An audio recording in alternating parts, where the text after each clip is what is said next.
नमस्कार दोस्तों, स्वागत है आप सभी का सुपर आयस पर। जैसा कि आप सभी लोग जानते होंगे, भारत के विदेश मंत्री डॉक्टर एस जयशंकर फिलहाल श्रीलंका के दौरे पर गए हुए हैं।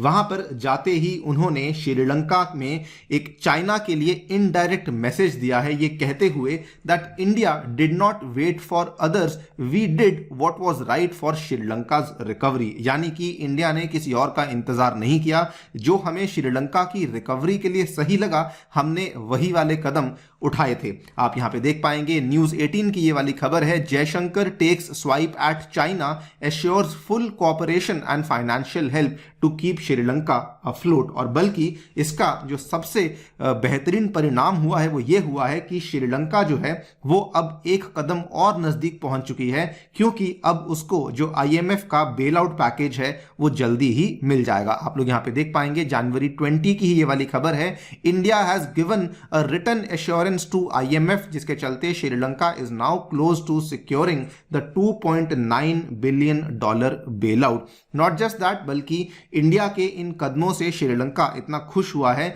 कि श्रीलंका में अलग अलग लोग हैं, अलग अलग डिग्नेटरीज हैं जो कि इंडिया की सराहना कर रहे हैं, डॉक्टर एस जयशंकर की सराहना कर रहे हैं। यहां पर आप लोग देख पाएंगे, एक्स श्रीलंकन क्रिकेटर सनथ जयसूर्या, इन्होंने भी यहां पे जयशंकर की सराहना करी, कहते हुए many many thanks to visiting Indian foreign minister doctor Jaishankar for encouraging Indian tourist to come to Sri Lanka, looking forward to working together in the future. Not just that, बल्कि वेरी इंटरेस्टिंगली डॉक्टर जयशंकर जो है वो महिंदा राजपक्सा से भी जाकर के मिले थे, जो कि श्रीलंका के प्राइम मिनिस्टर रह चुके हैं और जिनको इनफैक्ट मजबूरी में इस्तीफा देना पड़ा था जब श्रीलंका में संकट चल रहा था। तो उनसे भी मुलाकात हुई है और उन्होंने भी इंडिया की और डॉक्टर जयशंकर की जमकर तारीफ करी है। एंड साथ ही में जो श्रीलंका के करंट फॉरेन मिनिस्टर हैं अली साबरी, उन्होंने भी he has also expressed profound gratitude for India's enormous support last year which helped Sri Lanka regain some major of economic and financial stability.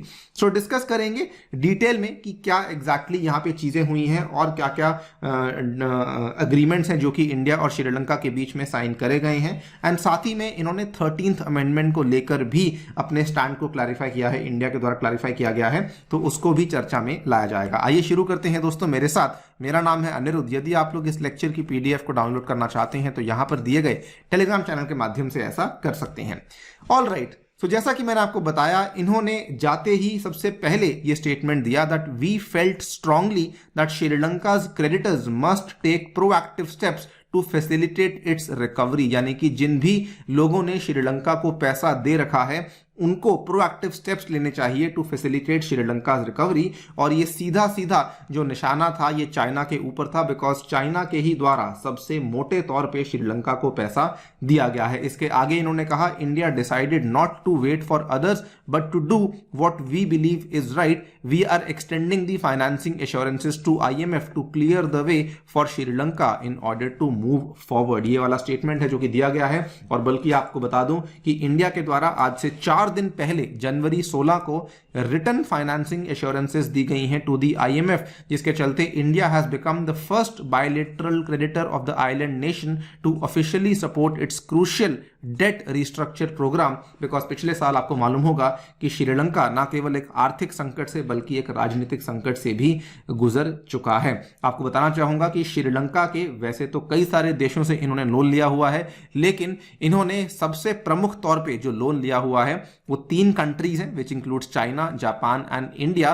तो इंडिया ने यहां पे ऑलरेडी एश्योरेंस दे दी है, क्योंकि ये कुछ टर्म्स एंड कंडीशंस होती हैं आईएमएफ की कि जब तक आपको जिन लोगों से आपने लोन लिया हुआ है वो आपको कंडीशंस नहीं देंगे, वो आपको बेसिकली एश्योरेंसेस नहीं देंगे, तब तक हम लोग आपको पैसा नहीं दे सकते। तो इंडिया ने एश्योरेंस दे दी है। जापान के साथ इनकी बातचीत चल रही है। इनफैक्ट दिसंबर 15, 2022 की खबर आप देख पाएंगे, जापान ने भी एश्योरेंस दे दी थी to assist Sri Lanka on debt restructuring. हालांकि उनके द्वारा रिटर्न एश्योरेंस नहीं दी है, लेकिन जापान ने कहा है कि जी हाँ, हम लोग डेफिनेटली आपको सपोर्ट करेंगे। लेकिन चाइना के द्वारा अभी तक कोई भी यहां पे एश्योरेंस नहीं दी गई है। लेकिन इंडिया और जापान की वजह से बेसिकली श्रीलंका अब एक कदम और नजदीक पहुंच चुका है और और अब शायद बहुत ही जल्दी श्रीलंका को $2.9 बिलियन का जो IMF का बेल आउट है वो अवेलेबल हो जाएगा and it is a possibility कि श्रीलंका की रिकवरी जो है, श्रीलंका की जो इकोनॉमिक रिकवरी है वो शायद अब शुरू हो ही जाएगी। इंडिया ने बड़ी ही क्लियरली कहा कि इनफैक्ट जयशंकर जी ने बड़ी ही क्लियरली कहा कि हम लोग जो है हमारे लिए पहले से ही नेबरहुड फर्स्ट की पॉलिसी मायने रखती है, हम लोग उसी सिद्धांत को फॉलो करते हैं and not leaving a partner to fend for themselves. हम लोग इस पॉलिसी में नहीं कि कोई हमारा जो पार्टनर है उसको हम लोग एकदम छोड़ देंगे। India is a reliable neighbour, a trustworthy partner, one who is prepared to go the extra mile when Sri Lanka feels the need. तो ये बेसिकली एक बहुत ही कन्विक्शन के साथ इंडिया ने श्रीलंका में जाकर के कहा है कि वी आर द फ्रेंड जिसकी तरफ आपको देखना चाहिए और चाइना से डेफिनेटली आपको दूर जाना चाहिए। और ये बात आपके सामने ही है, कोई आज की बात नहीं। पिछले साल जब श्रीलंका जूझ रहा था, बहुत गहरे संकट से गुजर रहा था, गंभीर संकट से गुजर रहा था, इंडिया के द्वारा यहां पर आपको मालूम होगा डीजल भेजा गया था भारी मात्रा में, इंडिया के द्वारा ही चावल भेजे गए थे।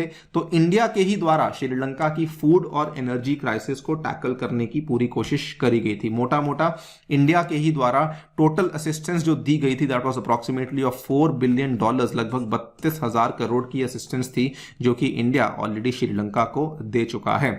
रही बात इस दौरे की, तो इंडिया के द्वारा एक और यहां पे अच्छा काम किया गया है। अशोक लेलैंड के द्वारा भी कुछ बसेज हैं जो कि श्रीलंका ट्रांसपोर्ट बोर्ड को दी गई हैं, अप्रॉक्सीमेटली 500 बसेज हैं जो कि उनको दी गई हैं। इसके पहले भी हमारी बहुत सारी बसेज हैं जो कि श्रीलंका में चलती हैं और अब कुछ और बसेज हैं जो कि हमने श्रीलंका को यहां पर दे दी हैं।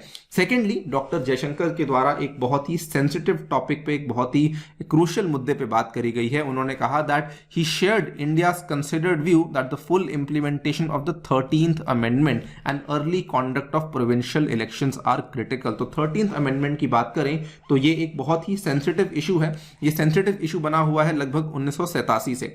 उस टाइम पे इंडिया और श्रीलंका के बीच में एक अकॉर्ड साइन हुआ था जिसमें कि इंडिया ने ये बेसिकली कहा था कि आप लोग जो है 13th अमेंडमेंट को लागू करेंगे, जिसके चलते आप लोग श्रीलंका में जो नॉर्दर्न और जो ईस्टर्न प्रोविंसेस हैं जहां पर बेसिकली इंडियन तमिल्स रहते हैं उनको आप लोग बहुत सारी पावर्स को डिवॉल्व करेंगे, बहुत सारी पावर्स जो है उनको दे देंगे। लेकिन श्रीलंका ने अभी तक उनको कई सारी पावर्स जो है नहीं दी हैं। तो इंडिया बार बार इसकी डिमांड करता रहता है कि आप 13th अमेंडमेंट को जो है उसको प्रॉपरली इंप्लीमेंट कीजिए, उसको पावर डेवोल्यूशन कीजिए। और उसी मुद्दे को एक बार इन्होंने फिर से उठाया है इस उम्मीद में कि श्रीलंका जो है फाइनली इस 13th अमेंडमेंट को अब पूरा कर देगा। तो ये सभी की सभी बातें हैं जो कि यहां पर हुई हैं with respect to doctor Jaishankar visit to Sri Lanka in 2023। आप लोग की क्या राय है इस पूरी विजिट को लेकर, डेफिनेटली बताइए कमेंट सेक्शन में। जाने से पहले साथियों बताना चाहूंगा टेक्स्ट बुक लाया है आप सभी के लिए सुपर कोचिंग, जिसमें आपको GS courses, optional courses, CSAT courses और साथ में मॉक टेस्ट और स्टडी नोट सब चीजें अवेलेबल होती हैं, वो भी मात्र 30,000 रुपए में। अगर आप लोग मेरा कोड अनिरुद्ध यूज करते हैं, इसमें आपको जो फाइनल कॉस्ट पड़ेगी दैट इज 29,999। इसमें आपको कई सारे सुपर टीचर के यहाँ पे कोर्सेज और साथ ही में मेरे द्वारा बनाया हुआ साइंस एंड टेक का कोर्स भी अवेलेबल करवाया जाएगा। Thank you so much for listening, stay tuned and stay safe.